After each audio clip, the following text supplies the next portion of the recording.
doing it. It's here. Another video. My top 10 favorite games from UFO 50. Let's go.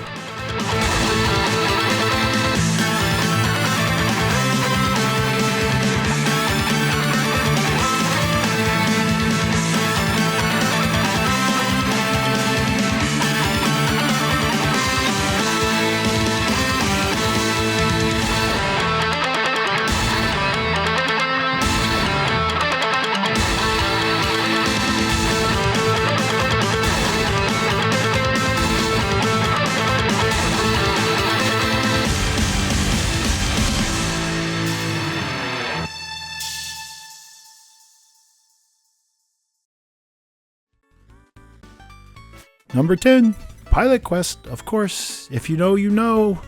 If you've played UFO 50, you know that Pilot Quest is the idle game.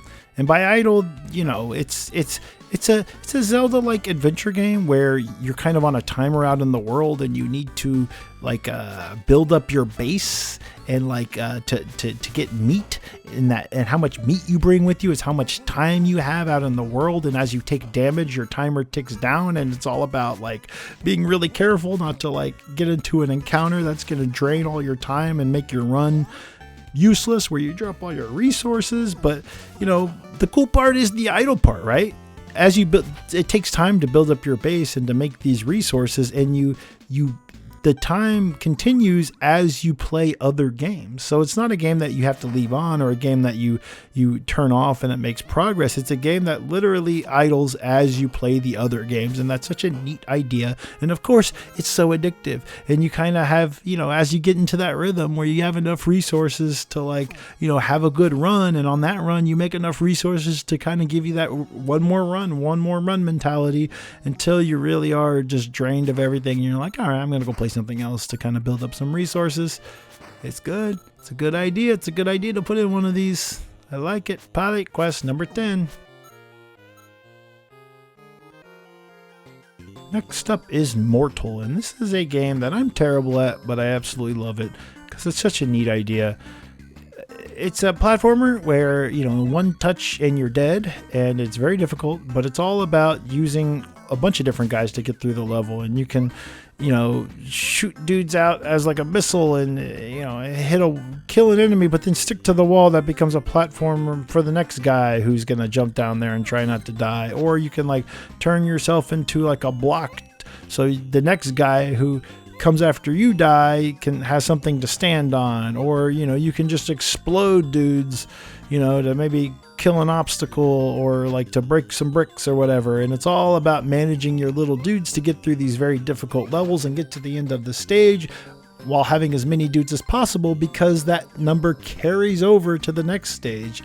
Just a really fucking neat idea, but it's a brutal, challenging platformer. The cool thing is you can go back into previous levels to try them again, to have more dudes, you know, alive at the end of the stage, and all your subsequent levels will update that amount.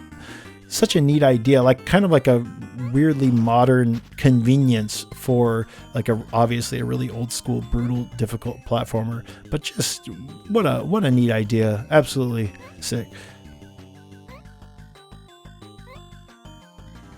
Number 8, my favorite game from UFO 50 is Magic Garden, and I love it. I'm terrible at it. It is super punishing, where you run into a wall or run into yourself, because this is Pac-Man meets Snake meets, I don't know. Really, playing this game again, it's like a refined version of like maybe like an old arcade game, but it's still like just as brutal.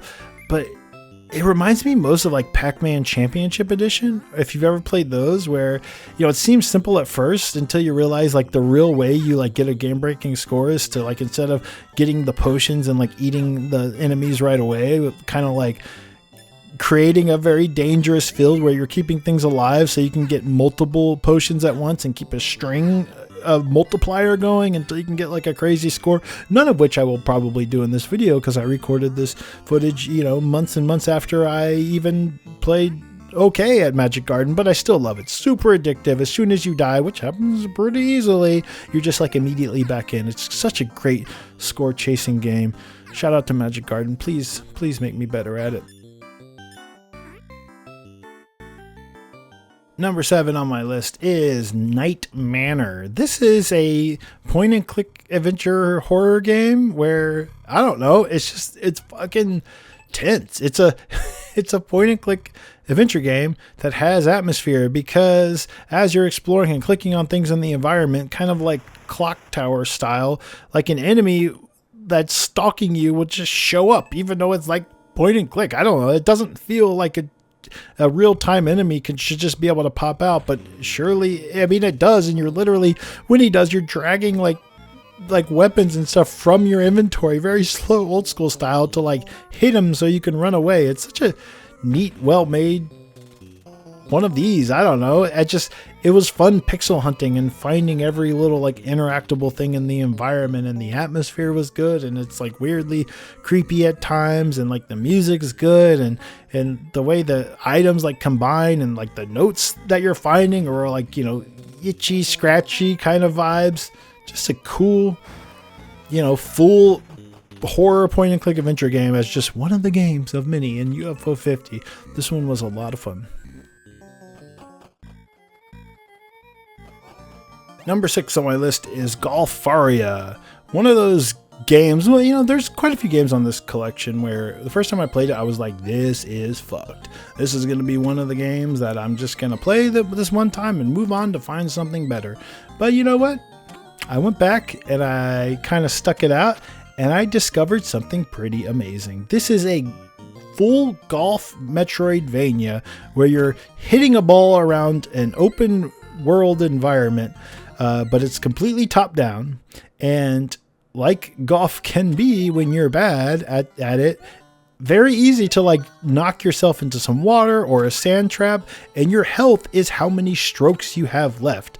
And it's so frustrating early on as you're rolling around and getting into hazards and like running out of life and dying and having to go back. It's very frustrating at first, but once I sort of got upgrades, which are like more strokes and more abilities, the ability to jump, the ability to skid along water, the ability to like hop out of sand, like it became a really addictive and good Metroidvania with actually like cool, creative, challenging level design. Like it's a cool, unique Metroidvania, and it's just one game. It's just one game of 50, and like it's really good. I don't know, Golfaria. I know some of y'all tried it and were like, this is fucked, but stick with it. As soon as you start getting some upgrades and like your major upgrades become so much better. This one was so much fun. Golfaria. Number 5 on my list is, I'm looking, hang on, Mooncat. Holy crap, Mooncat. This is wild. This is going to be one where you might look at this footage and go, what's wrong with this guy? It just seems like a pretty basic platformer, pretty basic enemy placement. This doesn't look hard at all. But the twist of Mooncat is that the controls are fucked up. It's like if someone made a video game and they've never played like Super Mario Brothers, or they've never like touched a controller or a modern controller. It's like a platformer made by aliens, but not in like an unintuitive way necessarily, but in a way like it's hard to intuit if you're like a regular gamer. But if you were someone who's playing video games for the first time, the control scheme might make sense. I don't know, that sounds very confusing, but it's like you hit one of the face buttons to go right and like left on the D-pad to go left, and if you want to jump you have to like press left and then right at the same time, and then if you want to go jump to the left you got to press right and then left at the same time, but in that correct order. And it's the fact that your brain is trying to juggle controls that you're completely unfamiliar with. It makes the simplest things like a jump or like walking, dodging an enemy, like so mentally taxing at first, in a very, very humorous way, to where you're like a jump or a series of jumps could be mentally exhausting. And at the end of that jump, you're just standing next to a hole that you got past. And instead of walking away from it, you just walk into the hole and die, because That's Mooncat, baby. It's fucked up. But eventually, that language, that weird alien language that is the controls for this game, becomes like you build the muscle memory. And then all of a sudden, this game that was so fucked up and hilarious before is like just a really fun, twitchy platformer as the difficulty scales up. And you feel good and powerful when you're doing crazy, like bounce, bounce, bounce attack. Body slam. Like it's man, Mooncat is so cool. It's a game literally all about fucking with you and making you feel a certain way. And man, it nails it. So good. Number 4 on my list is Warp Tank. Another just amazing full video game in here. This one, the conceit is that you are a little tank, but you're stuck on the walls and the ceiling, along the side, and you can't jump.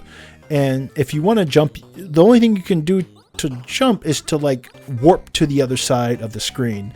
And that seems pretty simple. I've actually played a game that was sort of like that before, Dundara. But like this is a level-based game where you kind of have a hub world you explore, and you get into the levels, and like it seems so simple, and you do have like you are a tank, you can shoot things, but like the way this game finds ways to like make simple tasks so much trickier. It's a puzzle platformer. This is a puzzle platformer. Figuring out how to get around the world by bouncing off of this wall and curving around and like hitting off of this thing and then going down. Like it's you get to these screens that are weirdly simple looking, that are so much trickier when you realize that you're very limited in how you move. It's a puzzle platformer, and getting around is the puzzle.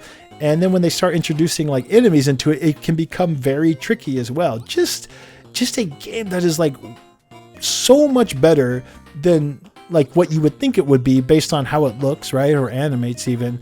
And like just an extremely good puzzle platformer that is weirdly hard, but like in the good kind of puzzle way, right? Warp Tank and there were so many levels in this game. Like I really was not expecting there to be so much meat here, but that is the magic of UFO 50. Every game has so much going on. Even the ones that don't are just even pure joy, but Warp Tank, so good. I love it. Number 3 favorite game from UFO 50 is Party House. You may have heard about this one, or you may have played this one if you picked up UFO 50 and didn't go so deep. This is the one that's the deck builder, the Balatro-like.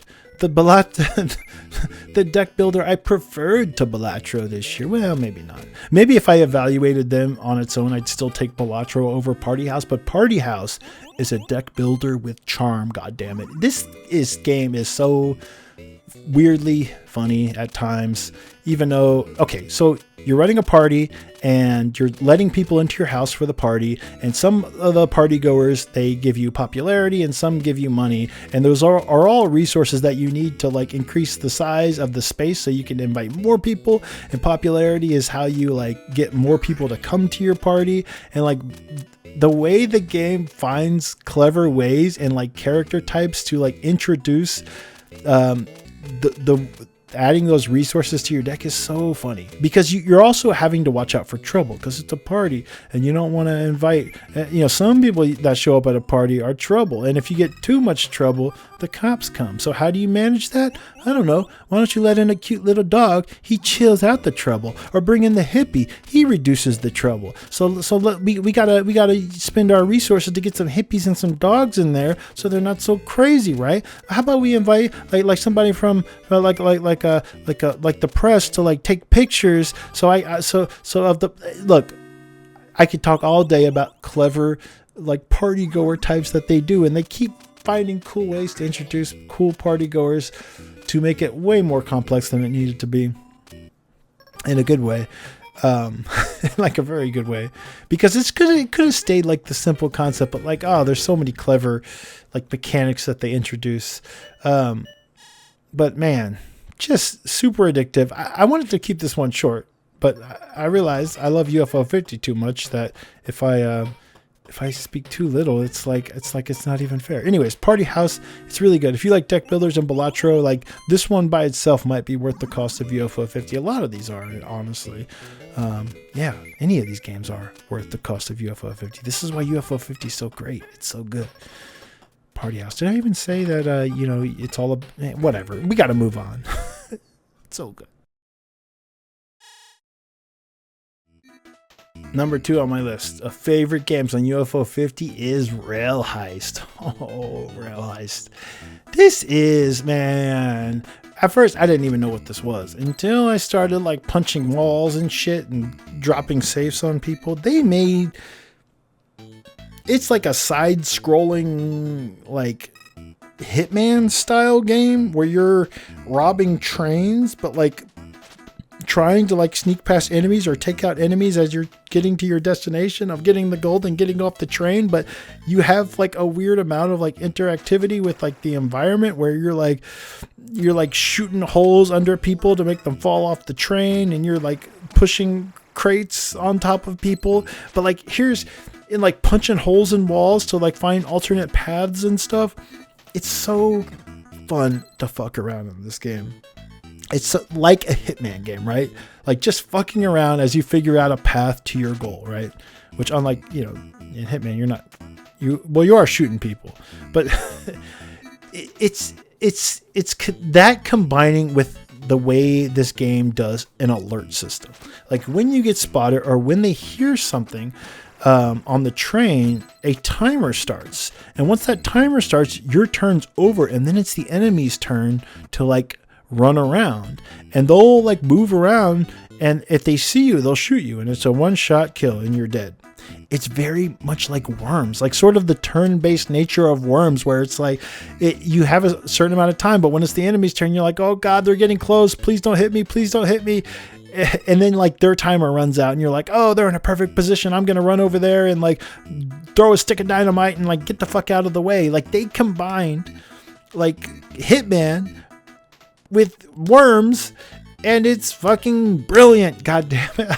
It's so fun to fuck around in this game. And there's so many levels, and they find cool twists on like how to make a train heist trickier or more unique. And it's very like reactive too, kind of like in the way that Spelunky is, where you'll like jump off a cliff and you didn't notice that there's an arrow trap there, and the arrow hits you, and now you go flying into another enemy that knocks you into some spikes. It's very much like that. And when you finally do get shot, you're getting ping-ponged around as one dude shoots you, and you fly into the path of another who had his gun out, and he shoots you, and you go flying off the train. But like the opposite can happen with enemies and stuff too, where you're knocking enemies into a chicken, and that chicken like flies and sets off the gunfire for another guy who was gonna shoot you, but since he shot the chicken, you survived, and now it's your turn. And dude, Rail Heist is so fun. It's just so good. It's so good. I love UFO 50. I love it so much, y'all. This is only 10 games. There's 40 games not even on this video that are also cool. Well, except Combat Ants. Fuck Combat Ants. I don't like that one. Number 1 game from UFO 50 is Mini and Max. And let me tell you, this absolutely would have made my top 10 list on its own if I evaluated the game separately for Game of the Year. Mini and Max is a legitimately surprising and innovative Metroidvania that I was not expecting. I knew there were full like RPGs and strategy games, and there's a Civilization like in UFO 50, and I knew there was full Metroidvanias, but what I did not expect is a Metroidvania that was doing things I've never seen before. And let me tell you, it's good. It's fucking good. At the start of this thing, you realize quickly that you can like shrink down, right? And this entire Metroidvania is in a single screen bedroom, right?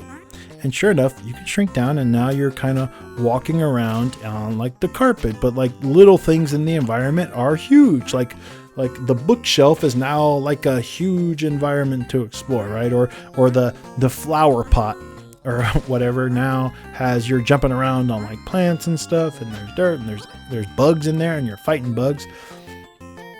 but a little bit into the game, you get to the ability to shrink down even smaller. And now you're like bacteria sized. And this entire world goes from like a small room to like, oh, this is a cool Metroidvania world, to now, holy shit, this world is fucking enormous. And like the way they do cool things where like there are like full towns of like bacteria people on that like microscopic scale as just things you can stumble onto in the world is legitimately mind-blowing. And you get cool fucking abilities that let you, upgrades that you're kind of like not expecting. Like you get the ability to to like pick up like these bacteria, which are just enemies early on, and kind of use them as like tools to kind of get around and like solve quests. There's quests in this game, and towns and side quests and upgrades, and just it's so good. It's so good. It's very Animal Well as well, right? It feels very Animal Well, where you don't even know the ways you can interact with the things that you can until you just start experimenting. And cool, man, I never, literally just this moment, I'm realizing how similar the vibe is of this to Animal Well. And this is just one game in 50 in UFO 50, but it's truly great. It's innovative. Like, I loved Animal Well, but like it didn't feel like something I've never seen before in a way that Mini and Max did. It's such a smart fucking idea, because you're on a microscopic level and you get like a quest in like a bacteria town, and it's like, oh, I gotta like take this to something on the other side of the world.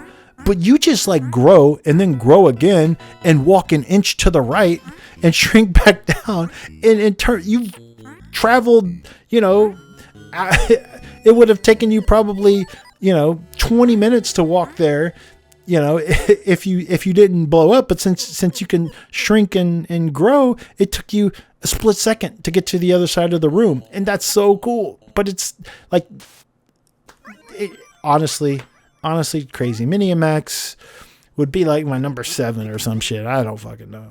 But in UFO 50 by itself, it's my number 1 game of UFO 50. 10 games. Just my favorite. There's so many more though. Oh, so good. You gotta play UFO 50. You gotta play.